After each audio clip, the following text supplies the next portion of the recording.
Before the meeting, people normally talk and, that sort of thing. How do you think? It's a very good tool. Yeah. Oh, I know. I remember all the debate on the floor.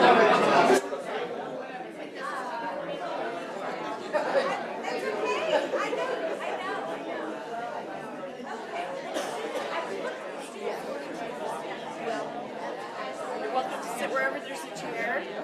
There is coffee and there's some donuts and fruit over there if you're so inclined to sit on that side. You're closer to the food for what it's worth. Thank you. Let me get a copy of that. That's my big thing. You want one or you want I have a friend of mine. Good morning.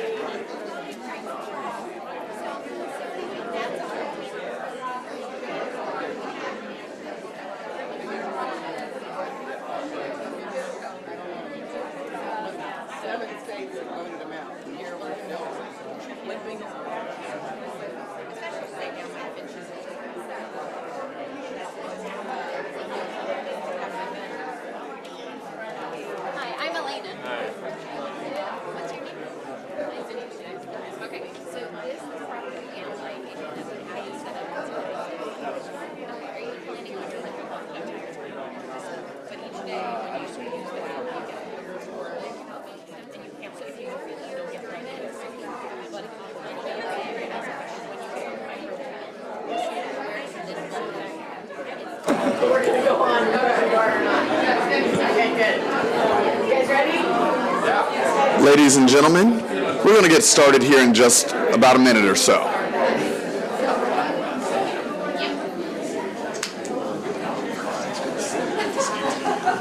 So did they haze you too bad over with your poet laureate, Bill? You know, I thought they were going to try to make me do it in a like do actually recite a poem? That's right, but no, they actually were much easier on me. So Well, that's good. Well, you got off easy this time, so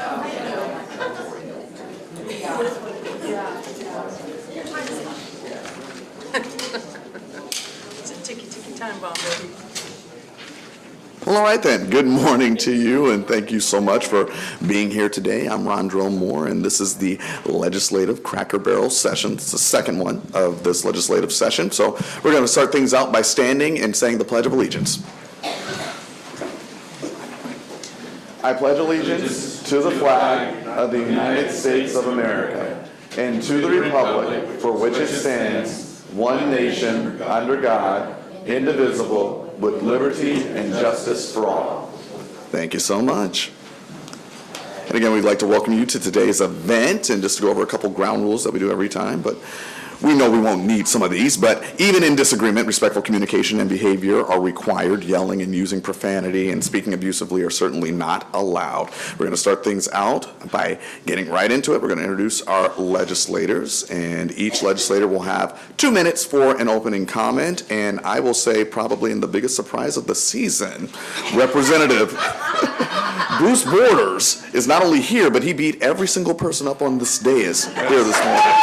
That does deserve its own round of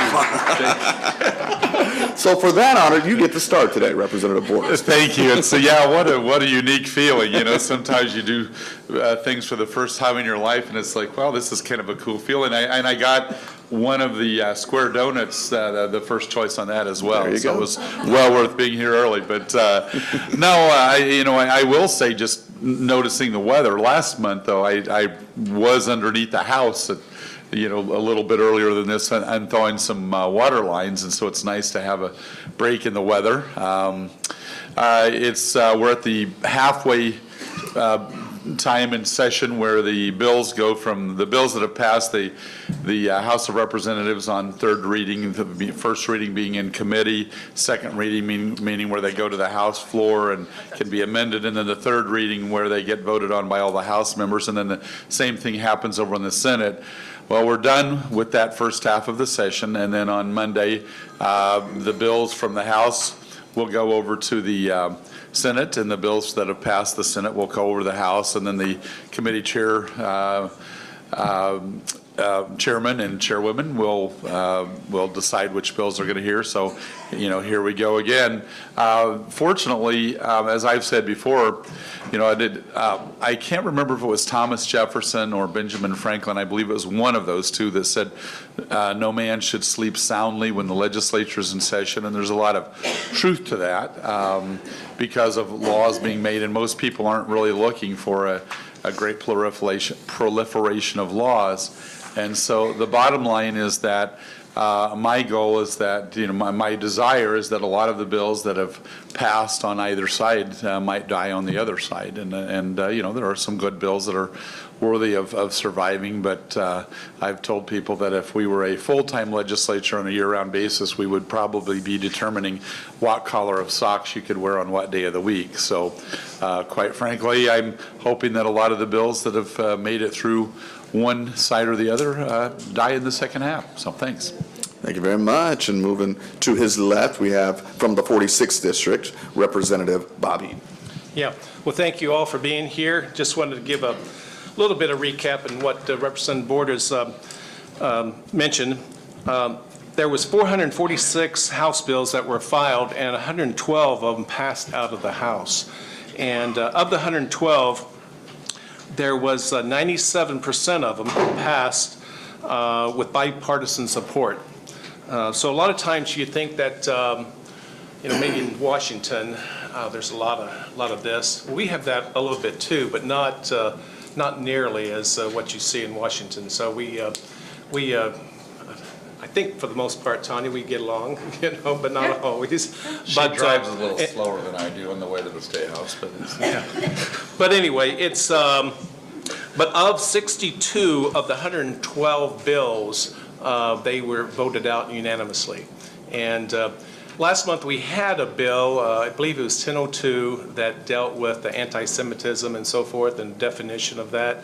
And there was some demonstration on that. I think the paper said, in the Indianapolis paper, there was there's like 35, I think, protesters up there and so forth. But it passed out of the House, I want to say 90, not quite, and last year was 94-0, but this year was like 85-0. And but we passed it out of the House last year, and it didn't get much traction in the Senate, but we're going to try it again. So anyway, but a lot of times we do a lot of work together, and things do get passed. And but again, it's going over to the Senate now. The Senate's sending their bills over to us, and so we'll take a look at some of those. We may not hear all of them, but for the most part, we probably will, and we'll see what happens over the next really 4 weeks, because I think our goal is to get out by March the 8th, which is a Friday, and so we'll see how that works out, but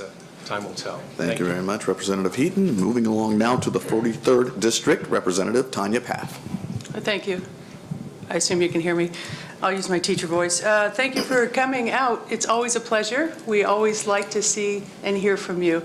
This morning I was thinking about this. We up here, we represent Democrats and Republicans and independents. So part of my job is to, when I go to vote, is to remember that I represent everyone in my district, not just one side.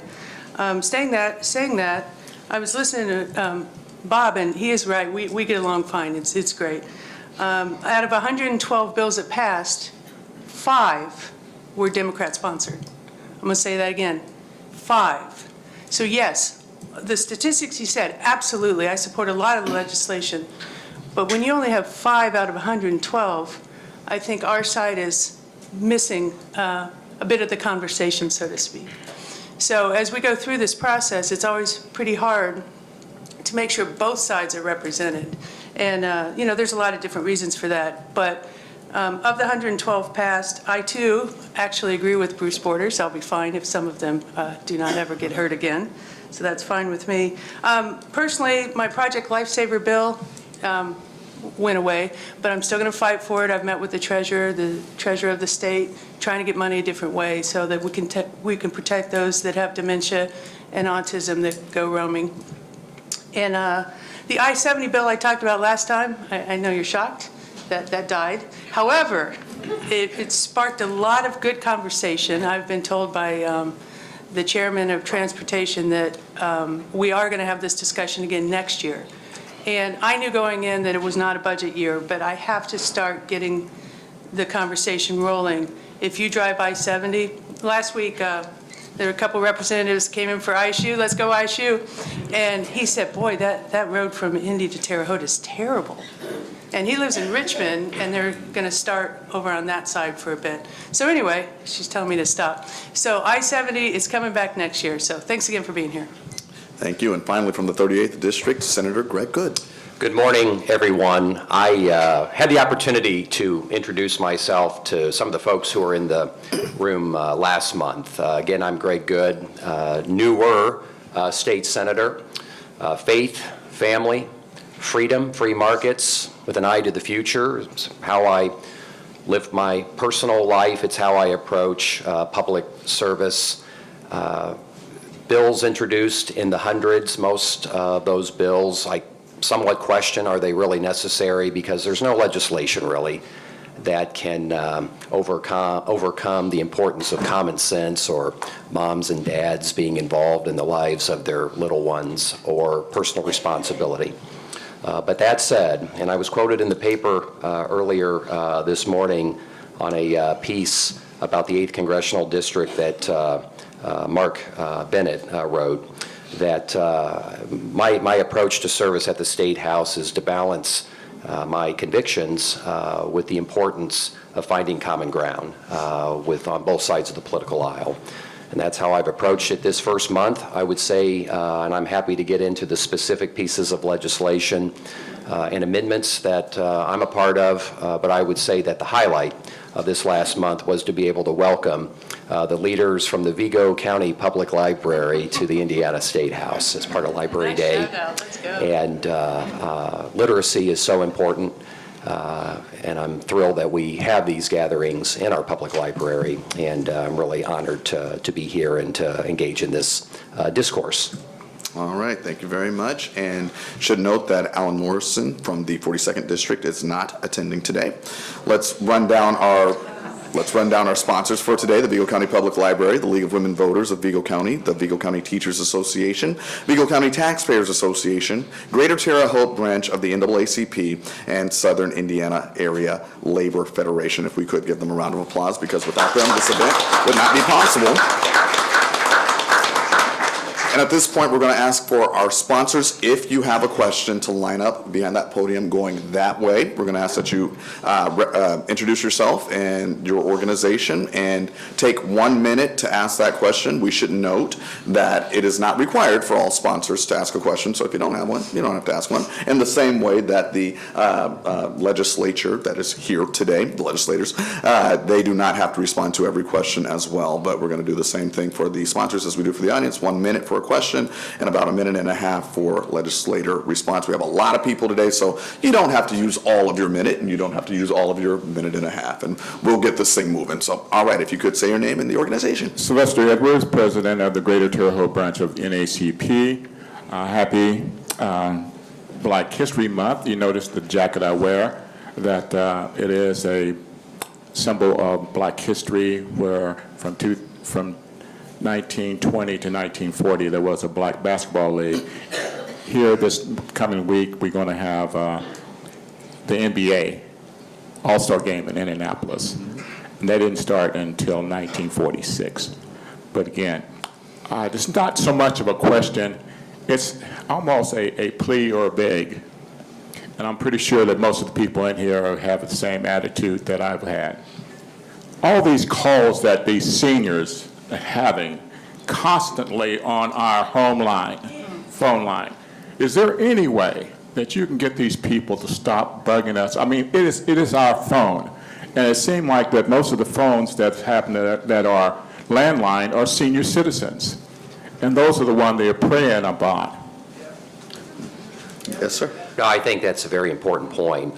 We are at the crossroads right now of life as we know it, landlines and other uses of technology, and future technology, where the use of artificial intelligence can be used for immensely positive things. I believe with all my heart that the cures of some of our world's most devastating diseases are going to be resolved and cured through the use of artificial intelligence, AI.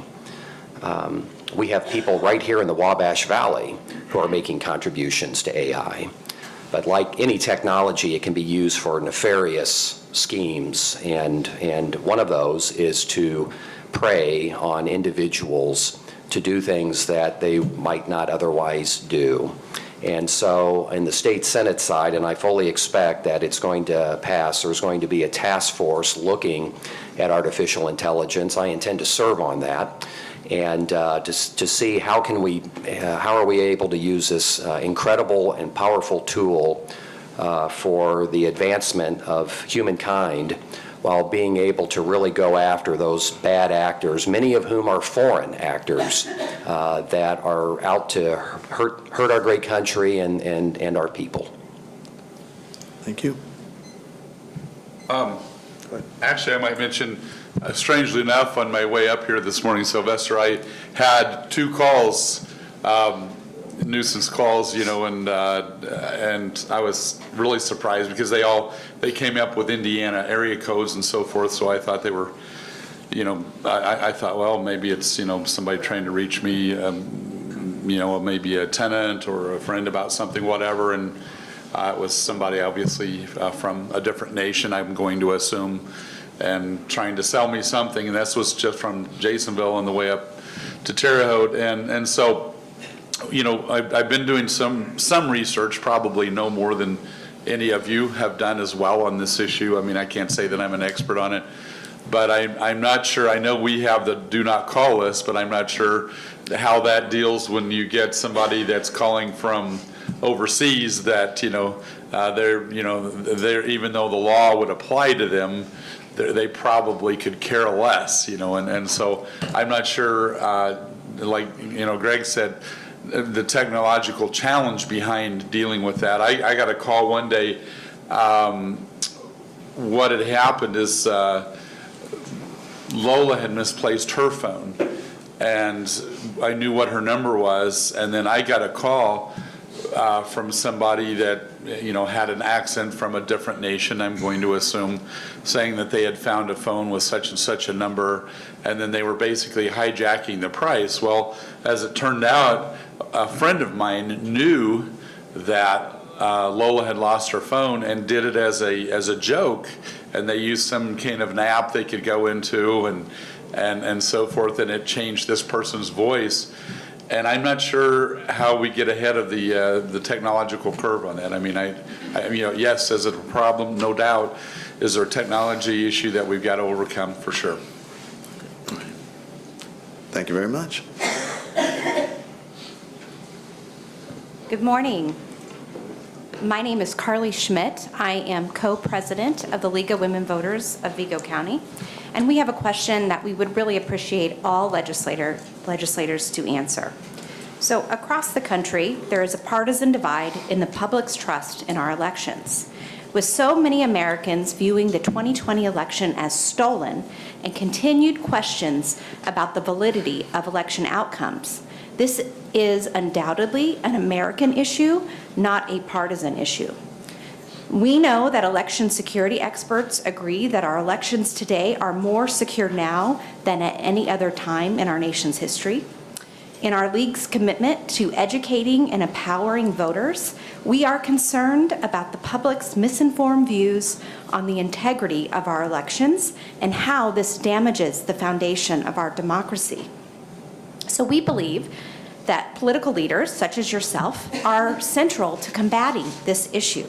And so our question is for each of you. What will you do ahead of the 2024 election to help educate the public on the fairness and integrity of our elections and their outcomes? All right. Who wants to take it first? Go ahead. Dr. Schmidt, thank you. Appreciate your service here. You're one of the finest faculty members at Indiana State University, Department of Political Science. I very much appreciate you. The 2020 election was not stolen. Just like the Russians did not interfere, well, I'll put it this way, the Russians were not successful in the outcome of the 2016 election, okay? There is, the brilliance of the United States of America is the concept of federalism. This idea that we don't have a national election division, that it's left to the states. Then it goes down to county clerks. And that, in my opinion, my friends, is the beauty of our great country, that personal accountability, where each of us can look election officials in the eye, and we hold people like Diego Morales, the Secretary of State, accountable. And there are problems in other states, but I, as a state legislator, can't control what happens in other states. I believe that it's incumbent upon all of us, especially those of us who are fortunate to be elected officials, to reinforce the institutions of our great republic, and that begins that we have free and fair elections. So I've sat on elections for 6 years and been a part of a lot of discussions, bills, and amendments, and I can say with absolute certainty we have some of the most safe and secure elections in the United States. What I'm going to do is try to get people to vote. We just came in that we're 50th. I believe it's West Virginia is 51st. They count D.C. So my problem is not with the safe and security of the elections. Mine is that people just simply aren't voting for a wide variety of reasons. So my focus would be on things like no excuse absentee voting, same-day registration, extend poll hours, make it so more people want to come and vote. And then there's a whole gerrymandering districts, but that we can't really have that discussion because that's not up for another 6 years. So what I'll personally do is just get people out to vote and say, you know what, you need to vote, you need to have your voice heard. Well, thanks for the question, Carly. You know, one thing about it, one thing I will do and promote is the Electoral College. I know there's some people that want to do away with it. And I think that's, now we're not talking about here in Indiana, we're talking about the other 49 states. And so it's important that we have representation throughout the whole country, each state, not just 3 or 4 on the East Coast or West Coast. So when that subject comes up, I'll do all I can to support Electoral College.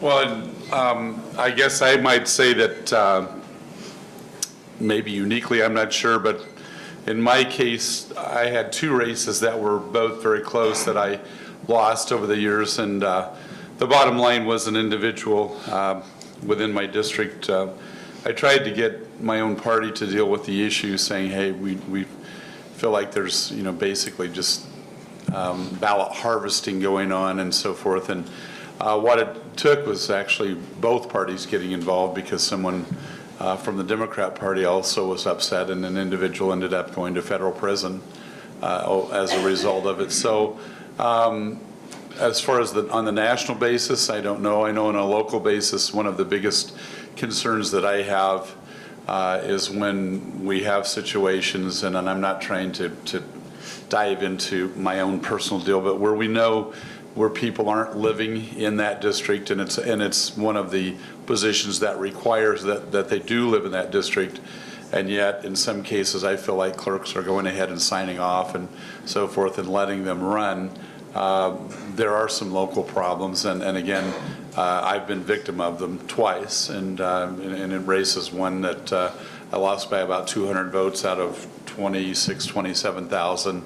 Another one was like 60-some votes, and the amount of votes that it appeared that were basically harvested out of nursing homes and so forth was close to 1,000. So I mean, I'll just be frank with you and say that in my case, I'm very aware that there was, at least on a local basis, some fraud that took place. And again, someone went to federal prison as a result of it. Thank you very much. Good morning. My name is Marie Thies, and I am the co-vice president of Vigo County Teachers Association. We also have Aaron Warner in the crowd, who has taken on the role of president, which is a very demanding and busy and fulfilling, exciting job. We work together a lot. My concern as an educator, but also as a parent of children who've gone through public schools, is recent findings that Indiana over the years has dropped to 43rd. So our rankings are not good in several areas in education. As we expand vouchers, have more control over education decisions and laws impacting our diplomas, classrooms, budget decisions, also things that impact teacher retention, recruitment, high needs areas like special education and many more. How do you feel all of the new laws that we've done over the years have benefited our school corporations, considering over the last many years we just continue to drop lower and lower with when we have more school control laws happening? When I was introducing myself last month, I said that I never allowed a high-stakes test define my success in life. And I was very fortunate that I had a father who, in his great wisdom, would say to a younger Greg Good, who was stressed out over testing day, just do your best. And you're going to be successful because it's about hard work and interacting with your fellow citizens, and the doors will open. And I think about those kiddos who may not have had a parent to maybe share that wisdom. And I guess my whole point in sharing all of that is my philosophy and approach is the more that we can empower school boards and teachers and parents to be engaged at the local level, the better. There are times when the state needs to have also a voice, since we're talking about considerable tax dollars that are invested in our children. But generally speaking, I think the most important approach is those approaches done at the local level. So I'm going to keep saying the same thing I have for 6 years. It's no wonder our test scores are lower. Again, public schools continue to educate 90% of Hoosiers, and yet we keep getting less and less money. In the last 10 years, the attack on public education has been pretty great as far as lack of funding. We have a shortage, teacher shortage, counselor shortage, nurse shortage, bus driver shortage. You want me to just keep going? About everyone that you can think of. And part of it is funding. There's only so much funding. So when you continually take away that chunk of funding and divert it to vouchers, charters, innovative, all the different kind of schools, then we're left with less and we have to do more. So if COVID showed us anything, it showed, if you look at the iRead scores, they have tremendously dropped. They were on the way down during the last 10 years anyway, and COVID exacerbated everything. And so now, we're trying to react without any money, and it's just not the right approach. Well, thanks for the question, Marie. As far as the funding goes, and I disagree with my colleague over here to my left, but in the last few years, we have funded public education the most ever, this past year as well as 2 years before that. So, when you look at it, and now the federal government even kicks in a little bit, and I remember when the first referendum we had over here a few years ago, I think at the time Dr. Hayworth mentioned, and he was correct at this meeting that they had, that as far as federal money gets, $308 per Vigo County school student. And but when you talk about the local, but also from the state, though, we have given more to public education than we ever have in the last few years. So I question my colleague about that, but I'm not on education, I'm not on elections, but But I tell you what, it's just like, I remember a few years ago, there were, Danny Tanous, Dr. Danny Tanous at the time mentioned that Vigo County School Corporation provides a beginning salary of $32,000 for teachers. And right over here to the east in Clay County, Clay Community Schools started them out at $38,000. And so what happened? Some teachers went over to Clay County and taught, and they're still over there. And so, and now, thankfully, they're up much higher than that now. But it boils down to that school board and making those decisions. And, I believe the money should follow the child. Again, I'll share a personal example. I graduated from Shakamak High School, not saying it boastfully, but shockingly enough, I was valedictorian of my class. But nonetheless, I mean, all of my siblings, I came from a family of 8 children, and other than 2 of my children who died in their youth, all 6 of us graduated from Shakamak High School. So I went to Shakamak and very pleased with it. Our daughter Bethany, however, she's a beautiful girl. She was very smart, and she, in fact, when she went over to Ivy Tech, she skipped her senior year of school and took the GED.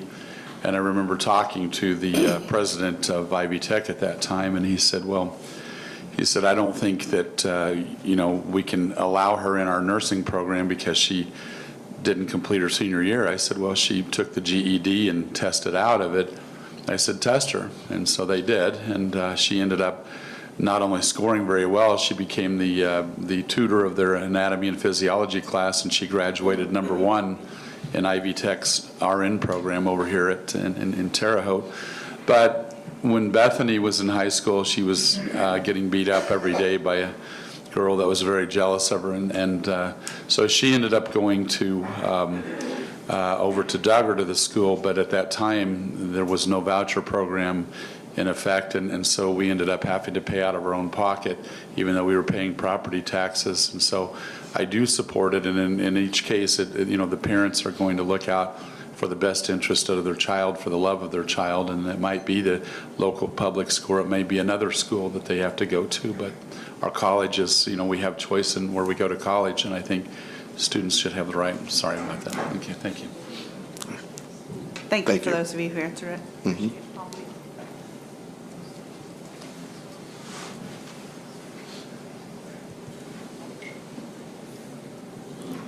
Hello, I'm Diane Jocelyn with the Southern Indiana Area Labor Federation. And you talked about legislation would be best if it just went away. Well, my question to you is, in a state that, as Tanya pointed out, has such a low voter turnout to begin with, why do we need a bill that would put further restrictions on new people being registered to vote? I know that when I first registered to vote, I probably would not have had anything that proved my address because I lived with my parents. And every utility bill and everything that came to the house had their name on it, not mine. So I'd just like your response to this bill and what you think of it. Was this to a specific person, or did you have the specific bill? I don't have the bill number. It's I think 1264. Yeah. Would you like to speak to that, Representative Path? Unless you want to start, Bruce. I'm not familiar with the specifics on that bill. I am. It came through elections, and basically 1264 is a bill that really discriminates against our unhoused neighbors and college kids. Basically, you have to have an address now in order to vote. Already, Indiana, we have to have a photo ID, which is not the case in other states. It's fine, but if you don't have an address, this particular bill will make it more difficult for you to vote, which I believe is a right. So I was against that bill, but as you know, it passed the House. It is Bill 1264, by the way. All right. I think they might need to do a little more research on that before they can formally answer that. All right, that can. We have one more sponsor. Okay, thank you very much.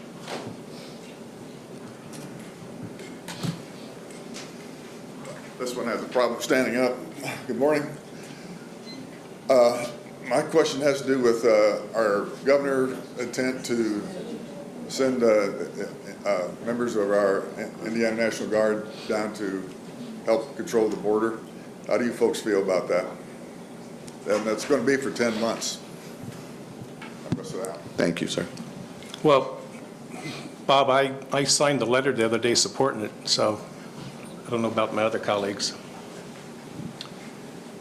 I support it as well. We are a sovereign nation, and basically the border is just, there's literally, it's just incredibly porous, and it's time to respect the fact that we are a sovereign nation. I've actually done a number of shows in Mexico over the years, down in the Baja Peninsula in San Felipe. We actually raised money for students at the from San Felipe to go to the University of Mexicali. And what was interesting is while I was down there, I checked to see some of the stipulations as to what it cost, what it took to own property and so forth in Mexico. And I made a list of those. I think I shared it actually here at one time, and with everybody here at the library. But I was amazed at how strict it was, and we basically have none of those restrictions. And we are a sovereign nation.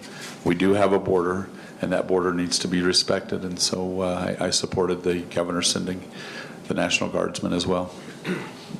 Yeah, before I answer that, let me stress about the importance of immigration. The reason why we are the greatest country in the world is because people from other countries have come to make this the greatest country in the world. Case in point, Israel Baleen, a young man who at age 5 saw Tsarist troops burn down his home and engaged in the beating and looting of his fellow citizens in state-sponsored pogroms. He had the good fortune of having parents who decided that they would trek across Europe, get on a boat, and come to America. Israel Baleen eventually became one of the most successful composers as Irving Berlin. And were it not for immigration, we would not have an Irving Berlin. Our immigration situation today, though, is a complete mess. And I worry about illegal drugs that are killing our fellow citizens. I'm very concerned about human trafficking.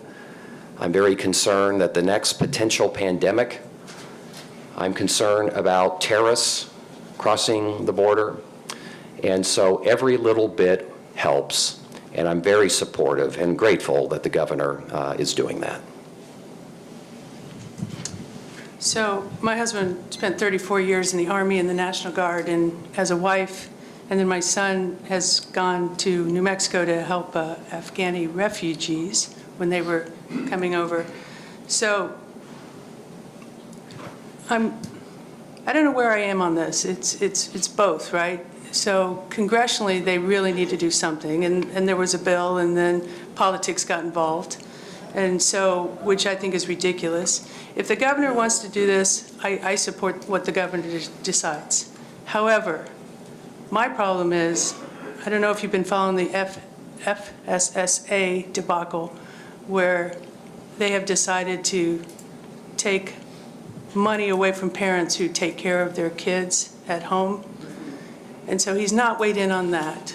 And to me, we have these parents and kids in the State House every day saying, please take care of us.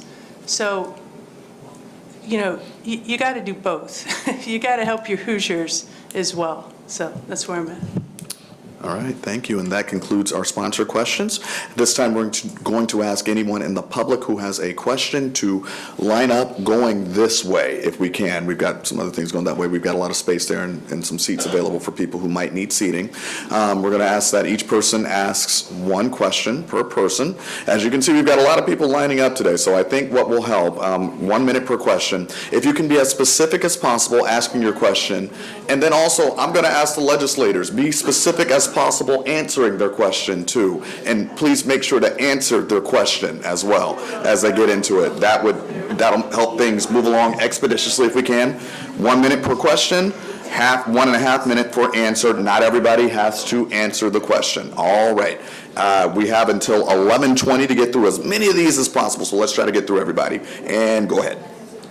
Hi, Vicki Kurtz, and I guess I represent animals and the animal care, and I'm absolutely against the puppy mills. And Mr. Heaton said that somehow this law will abate, I guess, the mill breeders. So I want them to be banned totally. 7 states have banned them. So I want to know why on earth we cannot be progressive and ban the sale of puppy mill animals. Some of them rabbits and kittens, they add that too. New York was the latest. California did it in 2017. So I want to know why we have to be this backward and let this go forward. Just ban the puppy mills and the shelters will get empty. That will work. Yeah. Well, Vicki, thanks for your comment and your handout here. House Bill 1412 passed this, about a week and a half ago, and this pertains to the canine standards. And what it does, it's going to regulate these, and I'll just read it here. It says, sets forth regulations concerning the retail sale of dogs, requires retail pet stores, animal care facilities, animal rescue operations, and hobby breeders that sell to a retail pet store to regulate with the Board of Animal Health.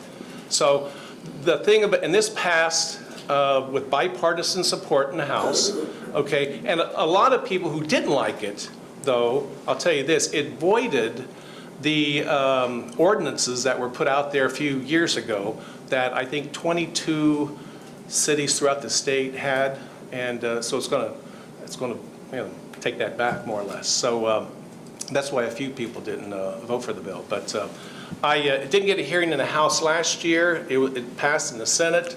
It did get a hearing in the House, but there was no vote on it. But this year, Representative Bo Baird from Greencastle had the bill, and it just passed, and now it's going to go over to the Senate, and we'll see what they're going to do now. So I voted against it. It absolutely takes away local control. I know Bloomington had a great process system in place. This bill came, and if it gets passed, it just eradicates local control. Right. I guess what I would say, as it comes over, the balance here is, okay, if will the unintentional consequence spur an unregulated activity? And I think that was one of the arguments made over on the House side, that it increases a regulatory environment for safer, more humane breeding. And but I'll take a look at it. I appreciate your thoughts, and we'll take a look at it. One inspection a year. All right. Thank you very much. Next question. Good morning. My name is Sarah Dillon. I'm the coordinator of the Vigo County Green Party. Let's go back to House Bill 1264, which was just discussed a few minutes ago, and how it makes it even more difficult for my party to gather signatures for our candidates, which is already an insurmountable goal as it is. We need to collect for a presidential candidate, about 37,000 signatures by July 1st. So my question would be, how would you help, instead of that bill, expand voter turnout, and would you consider, similar to the brochure that I posted on your tables, would you consider ranked choice voting next year, which would have alleviated the logjam of candidates that are running in your party's primaries this year?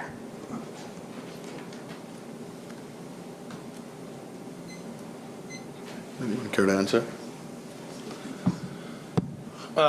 Sarah, thanks for appreciate you being here. I haven't taken a look at this yet. I'm not on elections, but as far as, there was talk about, registration on Election Day and so forth, I encourage people to register.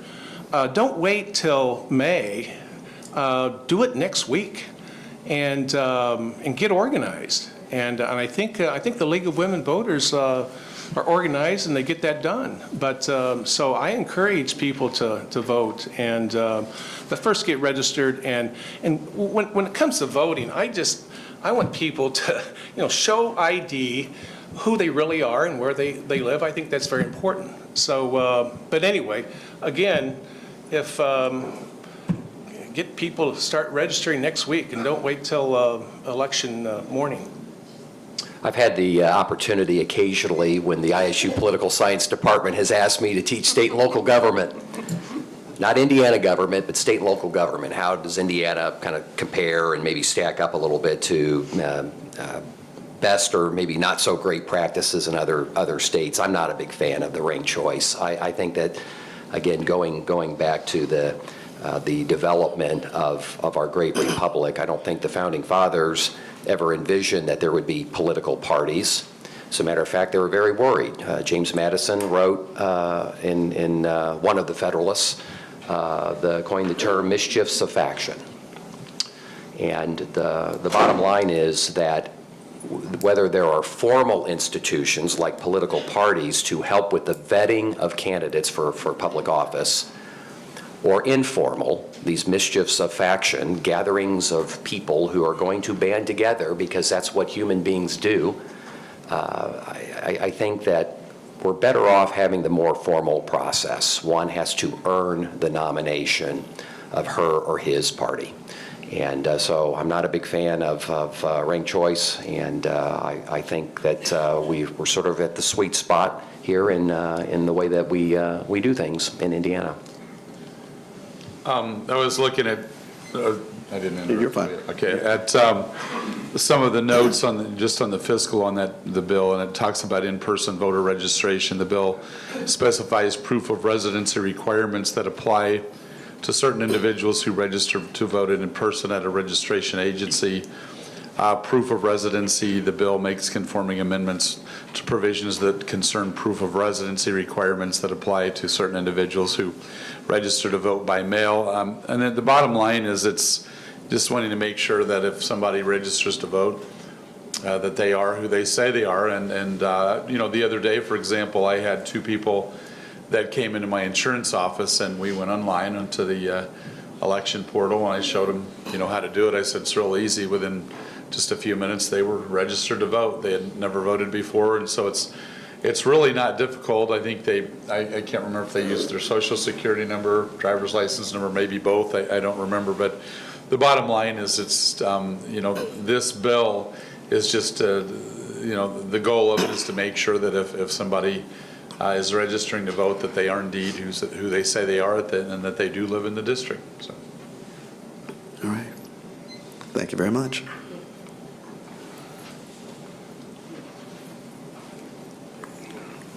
Okay. First off, we should appreciate Rondrell Moore for him taking the time out of his busy schedule to again mediate these Crackerbarrel sessions. Journalists are the ones whom report the news and are the voice of the public that keep us informed in such important matters concerning our way of life.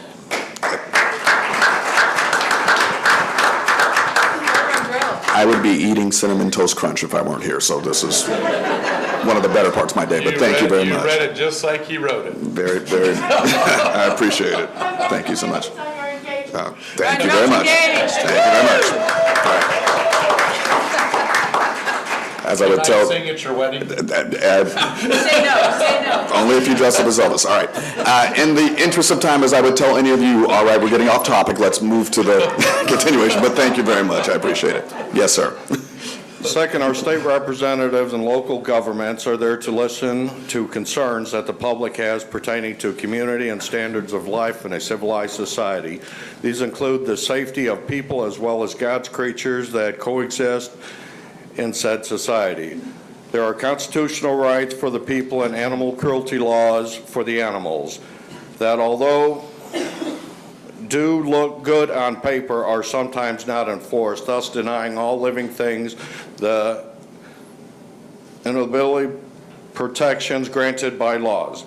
This said, I have documented recorded witnesses of a man committing criminal acts involving the safety of minor children, drinking daily and sometimes with minors in auto, allowing childs outside in freezing temperatures in shorts and flip-flops, having this child fetch his beer and cigarettes from the house, driving truck down the sidewalk, sending violent people down to threaten, intimidate, and harass one a convicted murderer. He has been belligerent and aggressive to at least 5 people, one of them a Vietnam War veteran, lighting off fireworks daily, and since I'm out of time, I'll just include intentionally baiting traps, luring not only feral cats, but stray domestic. Most were TNR, trapped, neutered, released, paid. Some funding provided through the mayor's office, a non-for-profit organization, the pets with owner, and a pet with an owner whose pet accidentally escaped when a door was being opened to answer or leave. This man is not contracted proper authorities or taking to Humane Society or rescue. He is throwing the trap containing these defenseless animals in the back of his truck, driving off and returning approximately 15 minutes later with empty traps. Killing or abandoning a vertebrate animal is illegal, a felony if you kill somebody's pet without their consent. With the preponderance of undisputable evidence that are representatives of the people willing to do to cease and desist these injustices. Thank you very much. And I think the question is, and Phil has talked to me a little bit about this specific situation, is there any legislation that would go about that would make it, I guess, easier or more widely available for people to go after people who abuse animals? Here's what it sounds like. Enforcing the PACT Act, any legal codes, regulations, anything you could do to help? I'm not aware of legislation on the book, but I'll just be really frank with you. And as a former mayor, one of the biggest problems that whether it be local police departments have or code enforcement officers, in some cities you have animal control officers who, typically also may work with the street department, that type of thing.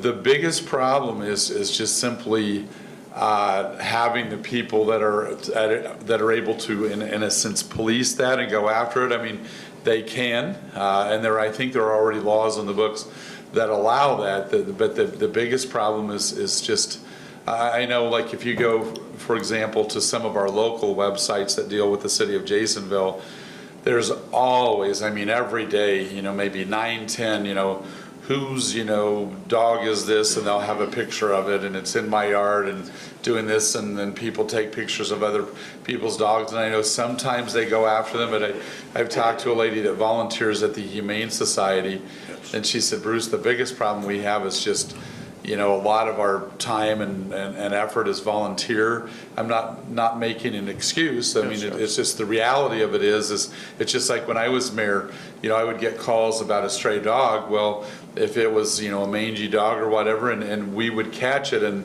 there was no ownership, if we put it in a pen and, held it for a few days and fed it and nobody came after it, the dog would eventually be taken to the Humane Society where it would be euthanized, or we would euthanize it. And then people were mad and they showed up in a meeting. I said, show me a better solution. I said, if nobody wants it, the problem that you run into is just simply, it's easy to wave a wand and say, beam me up, Scotty, make the problem go away. But until you have people willing to deal with it, it's just a very hard situation. Yes, it's sir. not an easy situation at all. Thank you. All right. Thank you very much, sir. Anybody else? All right. Thank you. I didn't know if there was anybody else. And, I'm a recorded power of attorney. I've got to take her to a medical appointment. Now I'm going to have her sugar checked. Thank you for the Thank you for your time. All right. Doug Bohannon from Universal and a member of the Concerned Citizens Against Wabash Valley Resources. This is for Mrs. Paff.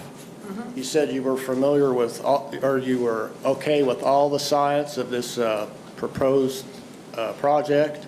Are you familiar with all the science and every aspect of this project? Oh, no, of course not. Yeah, well, did you know that there is a cheaper it's called strip methane reforming that they could do, that they would only have half the amount of CO2 that they would be producing, which would cut their money in half. And a lot of, it says, most of the globe uses this type of process because it's a lot cheaper and it makes less CO2. And that's a question which we should be asking. Why are we paying all this money? And you're going to pay all this money for this when there's a cheaper way to do it. So it's just, to me, showing us that it's just money that's pushing this. If you cut their, Do we have another question in the audience? No. There was No, no I know. special sauce. I know. cut their I know. income in half, they probably wouldn't even build a plant. Yeah, I have not heard of that. I will look into it. Thank you. Thank you very much. Next question. Hello, my name is David Sprunger. I'm here to express opposition to SB 202, the bill about higher education. The way this bill is widely characterized in the media is that 56% of conservative Hoosier students don't feel comfortable in their classroom expressing their views, 56 do feel comfortable, as opposed to 73% of liberal Hoosier students feeling comfortable in their classroom. So I did what I tell my students to do and check the sources. This is apparently based on a Gallup poll that was conducted. I'll quickly summarize 4 items for you. In classes these students are taking, they respond that they're 12% of respondents say that their peers discourage them from expressing their social or political views. 12% agree that they're discouraged from expressing their social or political views by their instructors. So that is 88% of respondents in this survey believe that they can express their views.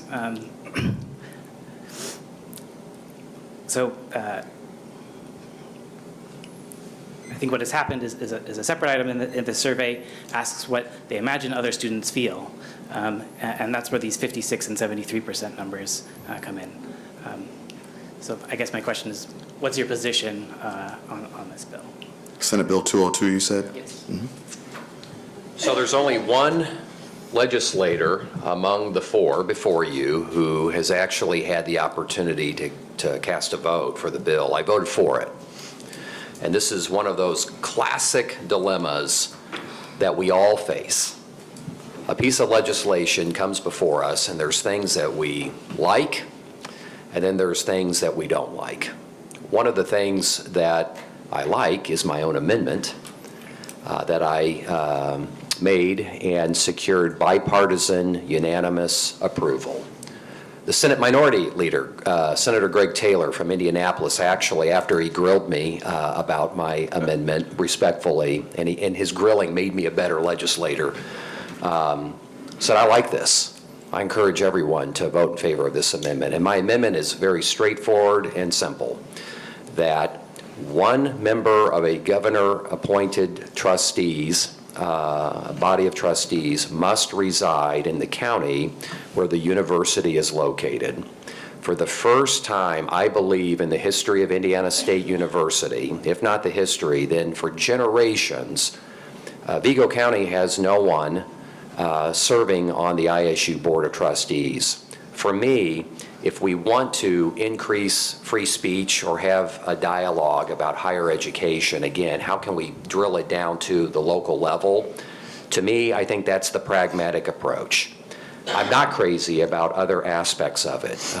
Tenure, for instance. I think tenure is where it should be. It should be among the faculty. It should be among the department chairs, and I think faculty do a pretty good job of holding each other accountable on things relating to research and teaching, and my own experience with my friends who are faculty at Indiana State in years past, that they are deeply committed to their students, the people who they serve. That said, I will say this. I have heard from faculty administrators from across the state who wish to be anonymous, who say, hey, there's some things in there that they see it as actually enhancing free speech. And so it's one of those things where I'm trying to balance it, and right now I've been focused on just trying to make sure that we could have one local person serving on the boards of trustees at each of the state-supported universities. Would anyone else like to speak on? Yeah. I was just going to, thanks for the question. Is it Davis? David. David? David. David, thanks for the question. You know, I'm glad that Senator Good put that amendment in probably a year and a half ago. Vicki Wager, I think Vicki's not here, but she cornered me at some event and mentioned this exact same thing. What we need is local representation on the Board of Trustees at ISU. And so I'm, since it started in the Senate, I think that's why Senator Good put that amendment in. If it started in the House, I would have put that amendment in. But I do think, and I'm involved in higher ed, and for years, Indiana State and Ball State were compared quite a bit. And I've got some numbers here from Ball State with me, and they're kind of still doing this, and unfortunately, Indiana State's not. And I don't know, having local representation on the Board of Trustees wouldn't hurt at all. But I tell you what, I know a lot of people are concerned about ISU, and I am. And so if we can turn that around somehow by starting with the Board of Trustees, that would be, I think that could be very helpful. Forgive me for jumping in. Was it the amendment that you were asking about, or was it the bill I was itself? asking about the bill in its entirety. Okay, That's all right. okay, all right. Just for clarification, go So ahead. it's coming to education this week, I believe, and I'm against it. I don't think the legislative body should be dictating when tenure is up. And I don't think we have any reason to get involved in what universities and colleges do with their faculty. So I'm a no, although I completely support Greg's amendment. All right, go ahead. Hello, I'm Carolyn Calicott, concerned citizen. Last month, I talked to you about my concern and concern of many citizens about the exploitation of our waterways, diverting the water, taking hundreds of millions of gallons from our aquifers to help businesses or other communities. Since then, have any of you introduced any bills or had any meetings on how to protect our waterways and to clean up our water? Because we have some of the most polluted water in the nation. So. Sure, I'll take a stab. After your question, last month, as I always do, I go back and look at the history of things. In 1971, Senator Edmund Muskie of Maine was the one who introduced the Clean Water Act, and it advanced all the way to the president's desk. President Nixon vetoed it about a year later, and then the House and the Senate overrode the veto, and it was good public policy then, and we've only built upon that. Three ways that I'm engaged. First, I joined in support to put guardrails with the Indiana Economic Development Corporation, who I believe got a little bit over its skis with regard to the LEAP district located in Boone County that would divert water from other counties to support that massive economic development project. I am supporting some efforts that put some guardrails for future development that would require the IEDC to be far more transparent, both with the legislature and counties, requiring advance notice of those types of projects. Two, we've got 250,000 water lines that are still lead-based. And as we know from Lake County, there's been some real problems with regard to lead in water, and supporting efforts to really put pressure on utilities on a plan to come up to speed with what the EPA is requiring over the next decade. And then the third, trying to find some common ground among our environmental advocacy groups, the Indiana Department of Environmental Management, and those who want to develop and build on our lands to find common sense approaches around Class 3, Class 2, and Class 1 wetlands. All right. Do you have something? Hey, Carolyn, I just might add that as far as that LEAP district, and I think you may be referring to that sucking water out of the Right. Wabash, aren't you, over to Boone Right, County. to them, and then what Yeah. happens later down this way. Yeah, and further south and so Right. forth. Yeah, that's been put on pause, and I think there's some type of task force, isn't there, to study on it, because public outcry was big, against that. And so I think they're taking a look at that. But I haven't heard anything since. I don't know what the deadline is as far as when they're supposed to come up with an answer. But we'll see.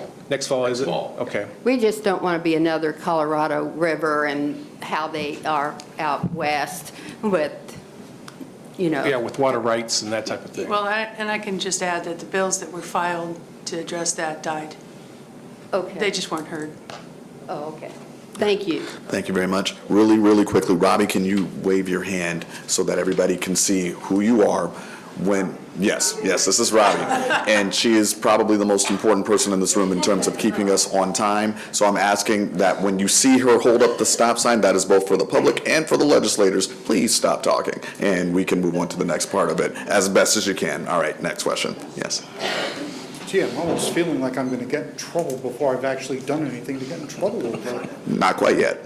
Not quite yet. Well, my name is Tom Bogigian, and I have an article here I noticed from CBS News, too many teachers to not cite sources, so we will do that. The FDA has apparently granted the state of Florida permission to import medications from Canada for certain of its residents, including eventually Medicaid recipients. The state of Florida, according to CBS News, is estimating an annual savings of up to $150 million. So my question is, your view on perhaps the state of Indiana looking into a similar kind of program to help save Hoosiers money and perhaps mitigate the FSSA debacle, as it was so eloquently put. Yeah, I've been very intrigued by what Florida is doing with regard to that. Everybody in this room, if you are on a medication, whether it's the name brand or a generic medication, we all have something in common. We are subsidizing Canada and other nations who are allowed to have access to the very same medications at a tremendously lower cost. Now, part of that is through the negotiations, in this case, of Prime Minister Trudeau and his version of the Ministry of Health and Human Services in Canada, and their negotiating powers to, as they engage with companies like Eli Lilly, that is headquartered where? Indianapolis, right? So we have to, again, find some common ground where we are not hurting the ingenuity and the research and development activities that take sometimes decades of research in the making to create the types of pharmaceuticals that will help make us healthier and to deal with devastating health challenges. But I do think we need to take a closer look here in this state as to, are there other ways that we could either replicate what Florida is doing or at least work to do a better job of negotiating with pharmaceutical companies. One of the things that I might share is that basically in Canada, at least from my understanding on the issue, is that they don't do nearly the experimentation, they don't do nearly the experimental work into developing a wide variety of medications. And so typically, a lot of those medications that they're probably purchasing for the state of Florida are probably some of the most commonly used medications. And so the biggest cost that our pharmaceutical industries have is developing new medication. As Greg had mentioned, sometimes it takes decades to do that. So again, I understand the virtue in doing that and saving people money, but I also know that in Canada, a lot of the prescriptions that are available here in the United States, regardless of whether it's Florida or it's in Indiana, they just simply will not those are not available to the average Canadian citizen. And in fact, I know a friend of mine who is a fisherman. He's actually a teacher, and in the summers he would fish up in Canada. He had to have surgery for carpal tunnel, and it was turned down because they said, well, he didn't need to be fishing as well as teaching. Well, he ended up coming across the border and having his surgery done in the state of Washington. And so, again, if all of if the tables are level, I support what you're talking about, but again, I think we need to look and make sure that we're not just simply allowing them to cherry pick on medications that our industries are dealing with that may be potentially at a loss.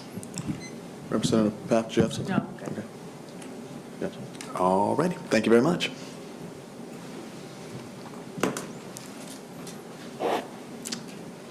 Hi, my name is Kathleen Sprunger. I'm here to ask some more about SB 202, the higher education bill. Setting aside the merits of the bill itself, I am curious about the ripple effects of the passage of this legislation, and specifically the economic ripple effects. As I'm sure you know, in Florida, they've passed similar legislation, and it's led to stories of many faculty leaving the state to teach elsewhere.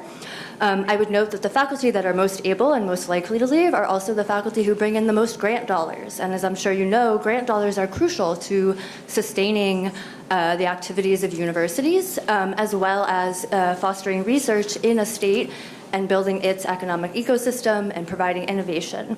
So my question is to those of you who support SB 202, how have you or will you consider these economic ripple effects, and how would you plan to mitigate them? Thank you.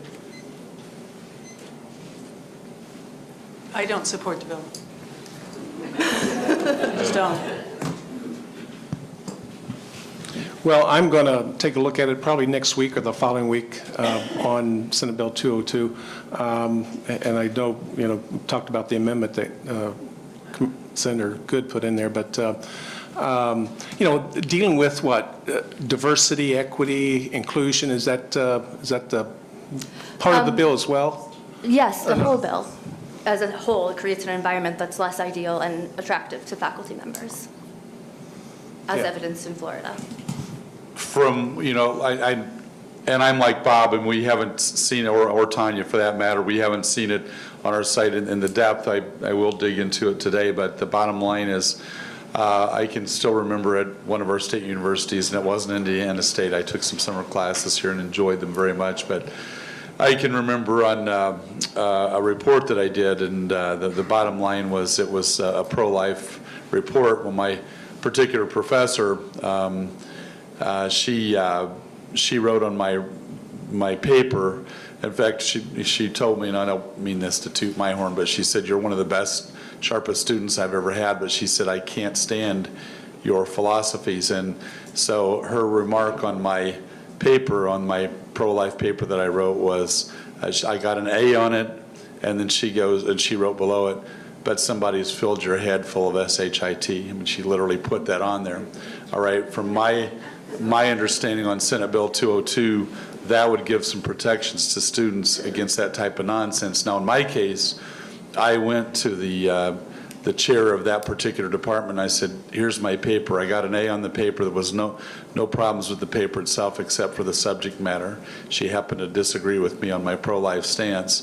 So they got a hold of her, and then when I went back to class, she announced to the class that that somebody in the class, which everybody knew who it was, had gone to the department chair to turn her in for that behavior. And so I want to make sure, to see if Senate Bill 202 helps protect students from nonsense like that.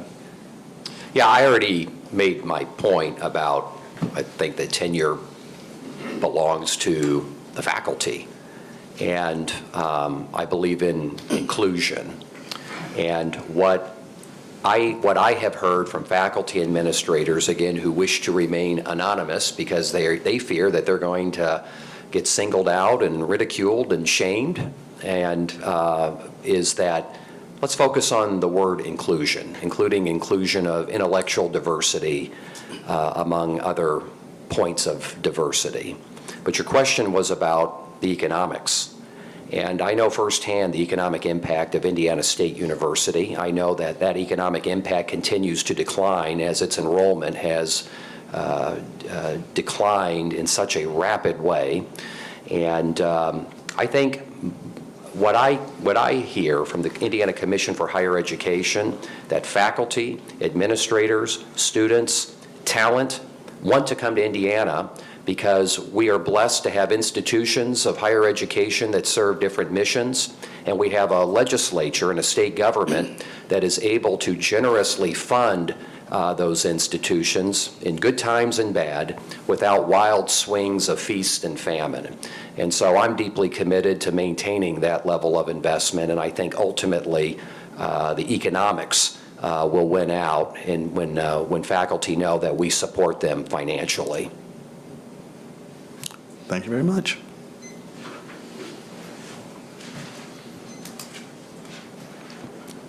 Hi, my name's Susan Strokos. I live in northwest Vigo County in New Goshen. We are going to be where the carbon wells, we call them dumps. Can you, I was about to say, could you speak into the mic a little bit more? Where the carbon There you go. dumps are going to be. And again, I am against it. I think it is a sham. These people are Wall Street bankers. They have no knowledge of this. It is not economic growth because they are only promised to do it for 10 to 12 years, and that is when their credits run out. But my question is for you, there were many bills passed over the past few years for this company, for this pilot project. They've had bills that excluded Vermilion and Vigo County. The Indiana Bill of Rights, Section 23, says the General Assembly shall not grant to any citizen, class of citizens, privileges or immunities which upon the same terms shall not be equally to all citizens. If there are bills that are passed that have excluded Vermilion and Vigo County or passed specifically for this company, do you believe this is violating our civil rights?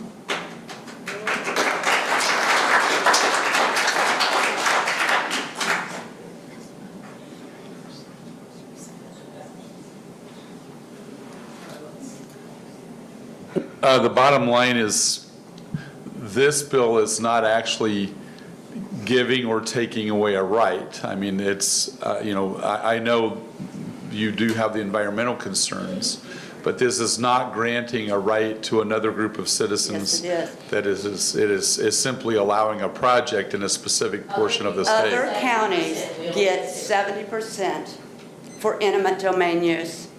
We do not. We do not.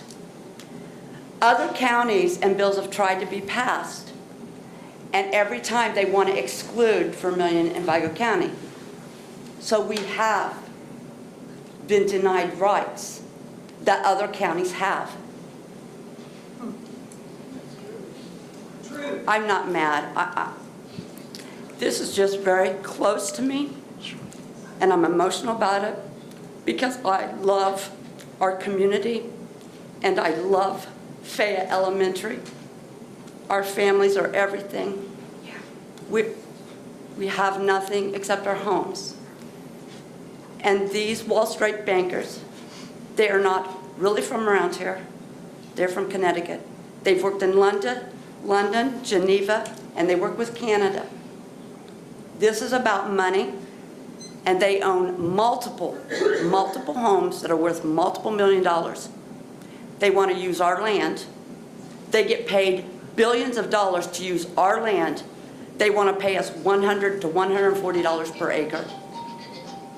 This is private gain. Private gain. It is not for our good. It is not for the United States of America's good. This is a money grab. And these people know it, and they know how to work these carbon credits. They will sell them on the market. They will sell them on the market and make even more money. And they've only promised to be here 10 to 12 years. How is that economic growth? Sorry. Okay, we're not going to shout out. We're not going to be disrespectful at all. This is the panel. This is the question. That's it. Does anybody like to answer this question? Go ahead. Yeah. So this legislation started in 2019, and I don't ever remember hearing the name of that company. Now, I could be completely wrong, but I do not believe it's in the bill that says Wabash Valley Resources, does it? It does, and then after that, it refers to it as the pilot project. Okay. So in my understanding, for me, it was about allowing the process, carbon sequestration in the state of Indiana. That's what I voted for, not the company. So now it is in 6 different places in Indiana because, again, I voted to allow the process to happen. I did not choose the company. But the intimate domain usage, the percentages are different. And there is a bill that specifically says at the very bottom says Chapter 2 does not apply to the pilot project, which is us, Vigo and Vermilion County. Okay, I'm going to do this, and I'm going to be the bad guy here. And this is such an important conversation, it really is, but we're almost at the limit of our time, and I would love for this conversation to continue, but if we can do it when we have a little bit of free time afterward, just so that we can try to get as many more people as we can. I'm looking at my library folks. How do we want to do this? Do we want to take down a little bit of time from our ending comments to let a few more people ask questions, if that's all right with the legislators? That's fine. Okay, let's try to get a couple more questions in as quickly as possible from everybody. Go ahead. Okay, so I'm very concerned about the lack of knowledge of what's going on. Wabash Valley Resources put up $30 million in uh-oh money trying to placate us about our safety concerns. $30 million doesn't go very far toward repairing water contamination. Just ask Flint, Michigan. Mr. Good, you repeatedly spoke on personal accountability. I want to know, are you guys concerned about the lack of protection for your constituents since Wabash Valley Resources funds are hidden and protected behind subsidiaries and LLCs, namely Quasar Syngas, Wabash Valley Resources, Wabash Carbon Services, and now the new LLC, Wabash Valley Pipeline Services, that will make it harder to access those things in case a big uh-oh that they swear isn't going to happen happens. Did that in 30 seconds. Anybody? So right now, I mean, this bill passed, I believe, last year. And I got a letter from and maybe my colleagues did too, from the EPA, basically, and they moved forward and so forth. But what do you want the General Assembly or the state of Indiana to do on your behalf? I would love for the General Assembly to take a look at all these bills that we're bringing things up that you're so surprised by. And if it does not fit with your beliefs of protecting your constituents, call for it to be repealed, please. Make it fair for all of Indiana. I'm just asking for the same chance that everybody else in Indiana has. That's what we want. I'll just, was not in the General Assembly last year. I didn't vote for it. But I've heard last month from some folks, and I've also heard from a number of folks who are in the trades who said, you know, Mr. Good, if you really want to hear from us, you're going to probably need to rent out the Holman Center because they're all for it because of the jobs that it brings. And this is a situation that started with the EPA that perpetuated through now 3 administrations at the federal level, Obama, Trump, and Biden. And for development to occur in Indiana and across the United States, this is the technology that's going to be employed. And it's in part of an effort around the emission of greenhouse gases and the tension on how do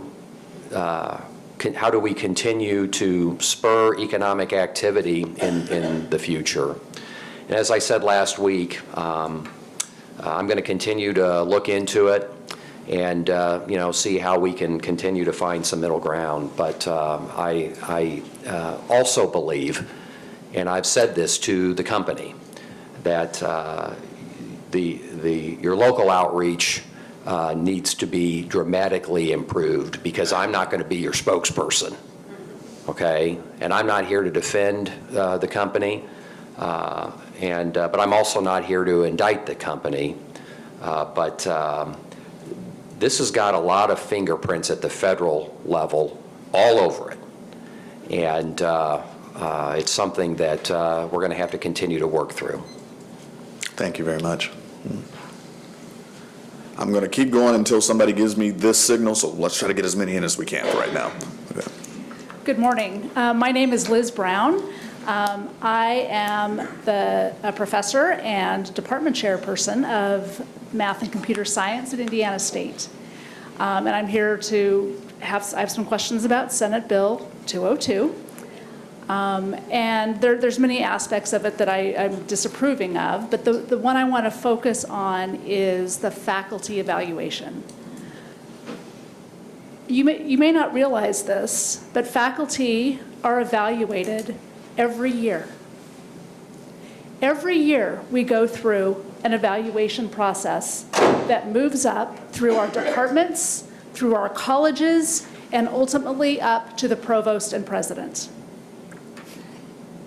We are evaluated like every year, and when little things come up, we deal with them as department chairs. As you were saying, Mr. Borders, the department chair, when they catch wind of inappropriate behavior by faculty, we deal with it. The rare times that happens, it is dealt with. In egregious cases, there are procedures in place to ultimately discipline and ultimately dismiss faculty that are behaving in an egregious way. To have a bill that says, oh, the Board of Trustees, if someone just thinks that the faculty member might behave in a bad way, we can get rid of them. That's a big problem. We have those procedures in place. Plus, I'll say that really puts a big burden on the Board of Trustees to do that extra work. They already have plenty to do. Why would you want them to evaluate faculty also? That just seems Thank you. Beyond. Thank you. Thanks. Anybody like to respond to that, or is there a question? Yeah, go ahead. First of all, I appreciate you and several others as well drawing our attention to it as it comes over from the Senate over to the House side. Not trying to sound trite, but the bottom line is the beauty of this happening here is that it gives, like in Greg's case, if there's something coming from the House side that he was unaware of, it alerts him ahead of time, and that's the same with that bill as well. So we will look into it. I mean, again, the story I shared was absolutely a true story. But on the same token, I can see where you as a faculty member, you want, just like anybody, if you're doing your job, you want to be able to keep your job, and I respect that. So I promise you this, I will dig into that bill and make sure that it's, that if there are some teeth that should not be in there, that those are dealt with. And again, we haven't dealt with it on the House side yet, but we will start next Monday. The bills will come from the Senate over to the House. We'll take a look. Thank you very much. Go ahead. Name's Kevin Southwood. This is about the border problem. It's happened for decades. It's a daily news cycle. The only way you're going to solve this problem, you have to have mindset shift of the Mexican heritage that is coming across our border. They are, I don't know if it's their Catholic nature or whatever, but they are prolific breeders. Can you get to your question, please, okay. sir?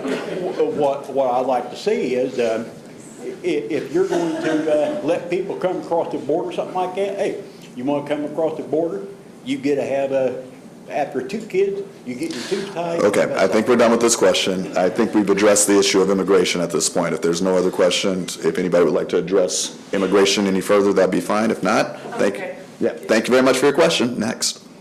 Thank you again, sir. All right. Matt Graham, live up in rural Vigo County. I just got a quick question on our property taxes. What is being done in Indiana with the property taxes that were recently raised up? I hear rumors that something is being discussed to bring them back down. Well, Matt, I'm not sure what's being done, but that's a local tax. Have you talked to the local council and the No, mayor? this is more of a statewide from the rumor I'm hearing. Even some folks up in Park County that I work with have seen their taxes go up quite a bit as well. I'm not sure. I'm not sure. As far as legislation, I know last year, which was a budget year, we did pass a bill that, the bottom line is the tax caps are still in place, but as I had warned years ago, you know, and they're a blessing, there's no question about that. I mean, at least as far as I'm concerned, I'll put it that way. But I said, you know, if the appraisals get out of hand, then, you know, even though the tax caps are in place, it's you know, based on, you know, the assessed value of a property. Well, the bottom line is that as properties have appraised or increased in the appraised value, even with the caps, you've seen your property taxes raise up. Well, again, a property tax is a local tax. I know, again, as a mayor, when we did our budget, you know, we were the ones that came up with the, you know, the local levy or the local percentage amount. But I do know that we did deal with the appraisals somewhat in the budget last year. I'm not sure, you know, as far as what we can do in a non-budget year as far as changing that. We probably could, but the bottom line, what you're seeing is just simply the assessed value of your property. Is it your home that you live in? Is that what you're referring to? Well, we got 30 acres of ground. Okay. The bottom line may be that just simply that the assessed value went up on them, and even with the caps, it's allowed your amount to go up, and we may have yet to deal with that again as a General Assembly, even though it is a local tax decision. I'm going to jump in real quick. Look at Bill 1120. Okay. It is a property tax bill, and it passed through the House, and it will go on its way to the Senate. I hope it'll answer some of your questions. Okay, that was the rumor, and I heard. I would just also, what was mentioned about the appraised value, look, over the past few years, there has been a ton of money pushed out by the Federal Reserve in the name of recovery. And what that has happened, Republican and Democrat economists, including Larry Summers, who was President Clinton's economic advisors, saying, folks, if we do that, it's going to cause what we have been experiencing, rampant inflation. And what has happened is these houses and land and property have artificially spiked, and the way that we handle property taxes in Indiana is based on an appraisal system that is also being influenced by inflation. So I appreciate you flagging the legislation over in the House, and I'm also communicating with the Association of Counties here on this particular issue, and we want to make sure that we put some controls in place so that we don't see these spikes that are actually impacting people while they're also getting hit the hardest at the grocery store and gas stations and other goods and services that folks need. Thank you. Good morning. I'm Shannon Giles. I'm with Tobacco Free Vigo. My question is on Senate Bill 273. Senator Good, you're off the hook because you and I had a lovely conversation about it and you voted for it. Representative Borders, you are in the hot seat because it's now at the Insurance Committee. Senate Bill 273 is biomarker testing requirements. It requires insurance agencies, including Medicaid, to cover biomarker testing for cancer, for people who are being treated for cancer. This includes, like I said, Medicaid insurance. What it does is make sure that the treatment that gets approved for cancer patients is the most effective treatment that they need. Biomarker testing costs a little more upfront, but it can save thousands of dollars in radiation and chemo treatments and create better qualities of life for people going through cancer treatment. So my question is, will you support the bill? What was the bill number on that? 273. 273. Yeah, I mean, I'll take a look at it. I'm not quite sure.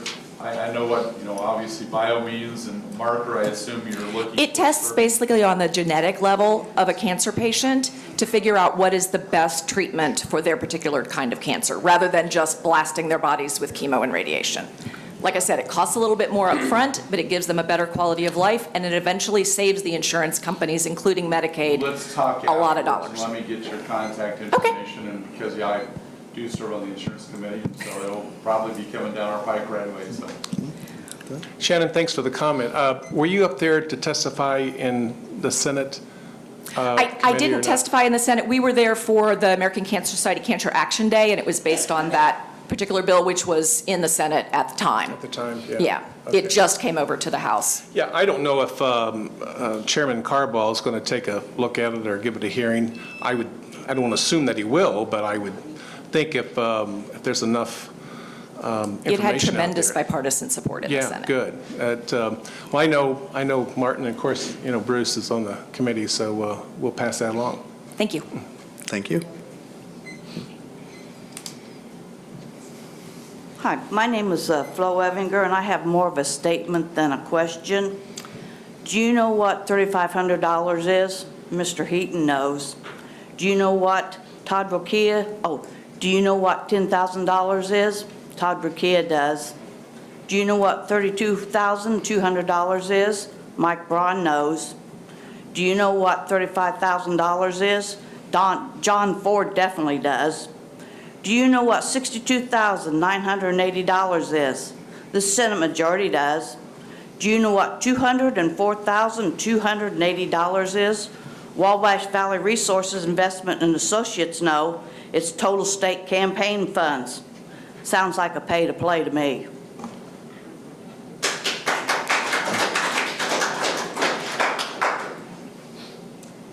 Hi, my name is Cindy Pyle. I'm from Southern Vermilion County, and I know a couple of you have voted for I'm for the CO2 against it.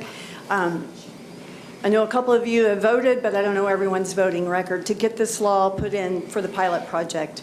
My question to you is, how do we rescind or reverse this law, or at least put it on hold until more regulations and research is done on this, especially if it violates our Bill of Rights? Basically, how can a law be overturned, repealed? Cindy, I'm not sure if it can be overturned at this time. Again, this has been discussed, 5 years now? I mean, in the beginning, and I think it was before COVID, actually. And I know, Representative Morrison has been involved in that, but anyway, at this time, I think it's moving forward. I believe. I mean, I don't know how you can stop it right now. Sir, that's why we're here, is we're asking for help from you guys. What can we do? How can you guys help us? I mean, if a law is made, let's make an amendment, let's get it changed, or at least on hold for a while.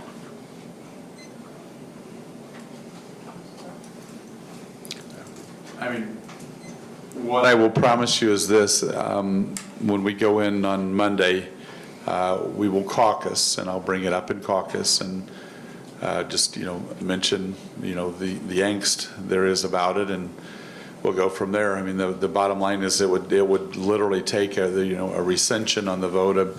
The biggest problem that we have right now is that everything is, as basically that train has left the station, so to speak, and And I'm not kicking on anybody. I mean, but I'm not sure if it just people became keenly aware of it this year or what, but I mean, I think this is the first year that I was ever hearing any of the things that I'm hearing right now, quite frankly. And so, again, I'm not kicking on anybody, but the bottom line was we've debated this bill year after year after year after year, and then last year, I believe, was the year that it passed, I think, right, Bob? And so we'll see. Again, it's a little tough to bring the train back into the station, but we'll at least discuss it and go from there. Cindy, right? Yes. I had coffee, breakfast, Sue, about 3 weeks ago with you and Tony and Diane Masak down at Bob Evans, and we talked about it. And you mentioned at that time Senator Niemeyer about it, and he had a bill that would really deal in a good way as far as for local representation. And I mentioned this to him, I passed it on to him about a week and a half ago, and you said you wanted to meet him, but he indicated that his bill would not get a hearing in, I think Senator Charbonneau's It was the Utilities Committee was where it went. Utilities, and I think he's the chairperson of that, but no, Niemeyer's not, but I think Charbonneau is, I believe it was, and Niemeyer said that Charbonneau will not give him a committee hearing on it. So when it gets to that phase, and that's in the Senate, but you can't, it goes back to the chairman of the committee, whether he or she wants to hear a bill. Thank you very much. Thank you.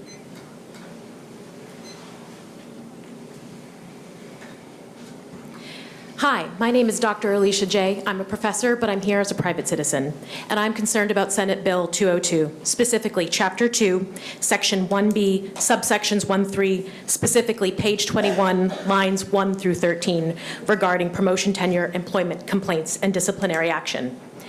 As written, a faculty member may not be granted tenure or promotion if, based on past performance or by other determination by the Board of Trustees, the faculty member is 1, unlikely to foster a culture of free inquiry, 2, unlikely to expose students to scholarly works from a variety of ideologies, 3, likely to subject students to political or ideologies, views, unlearned, yada, yada, yada. The language concerning that a faculty member could be denied tenure and promotion based on likelihood or unlikelihood of action rather than misbehavior is quite concerning. And while there are parts of the bill with merit, such as Senator Good's trustee residency amendment, that language in particular, unlikely and likelihood of action, can set a dangerous precedent for legislation. I strongly oppose this bill and ask you to oppose the bill on grounds of overreach. I ask you, does unlikelihood and likelihood of potential action meet the threshold for punitive action for employment? Thank you.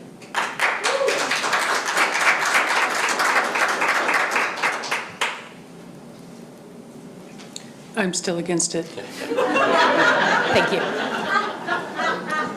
And I respect the faculty's prerogative in a shared governance system that is university life. And we'll do, as I said earlier in the week, I'm going to continue to work the bill to make it as strong as possible, and I appreciate your sentiments on that. I'm sure it's going to go through the Education Committee over on the House side. I'll get a hold of Bob Baining, the chairman of it, and just, share the concerns that have been brought up today and go from there. So. Thank you. Well, I'll pass it on to also Chairman Baining about it, but you say what, page 21? 21, specifically Okay. lines 1 through 13. 1 through 13, okay. Yes. I'll point that out to him. So that was Chapter 2, Section 1B, subsections 1 through 3. I'm writing. Chapter 2, Section 1B, subsections 1 through 3. Page 21 is what you want. Page 21, lines 1 through 13. Education outside of the classroom, thank you. The subsection was what? Subsections 1 through 3. 1 through 3. Page 21, lines 1 through 13. Okay, thank you. Thank you very much. And finally, Finally. I gotta get this down. Hi, my name's Evelyn Davis. I live in Shepherdsville. I too am against the carbon dumps, and I just keep urging people to get more information about it. And this morning, just real quick, I went old school just to look up the difference in the word well and the difference in the word dump. I used an old school dictionary, and well is a deep hole that's sunk into the ground to get water, oil, or gas. Okay, a dump, to unload rubbish, a place for unwanted stuff, a place that is unpleasant or ugly. So if they're going to put this dump in there, they need to call it a dump, not call it a well. And one more thing, all these red shirts talk about low voting. We vote, and we're signing up more people to vote every day. So the voting will be heavier next year. Thank you very much. All right, brief closing statement. I mean, like 15 to 30 seconds if we can. Sorry, the line is closed, sir. Sorry, sir, the line is closed. 15 to 30 seconds from each legislator, and then we'll wrap it up. Let's start on the opposite side. Senator Good, if you don't mind. Brief closing statement. Just thank you. I want to appreciate the library, League of Women Voters, Taxpayers Association. I know I'm forgetting another partner, NAACP. Thank you all, the partners. Greg, the men in blue, too. Yeah, absolutely, our police. And we're blessed to be in the United States. We're blessed to be in Indiana and in this community. And I will continue to work hard, and I hear you. And I'm just grateful for everybody giving up Saturday morning to be here and to make your opinions known. Thank you. Thank you for coming out. We do listen, believe it or not. It's not always easy to hear, and, you know, votes are pretty complicated sometimes. So thank you all for everything you do, and please continue to reach out.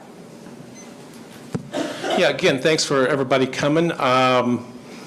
Before I say go Sycamores, next month, I think it's going to be, March the 9th? March the meeting 9th, here. yes.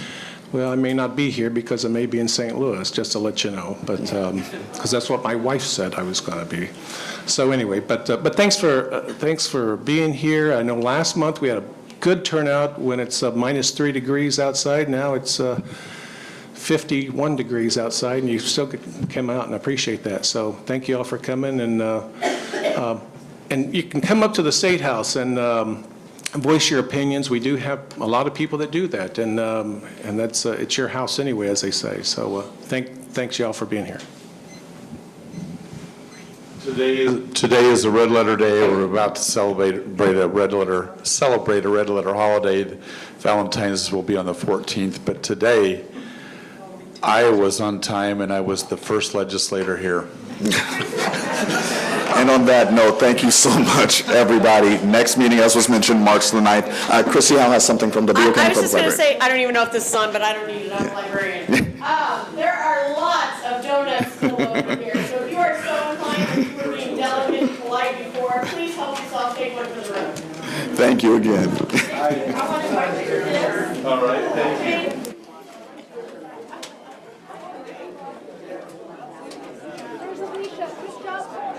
I want to speak to you. I don't live in Vigo County. I live in Vermilion County, but I've contacted the secretary and tried to contact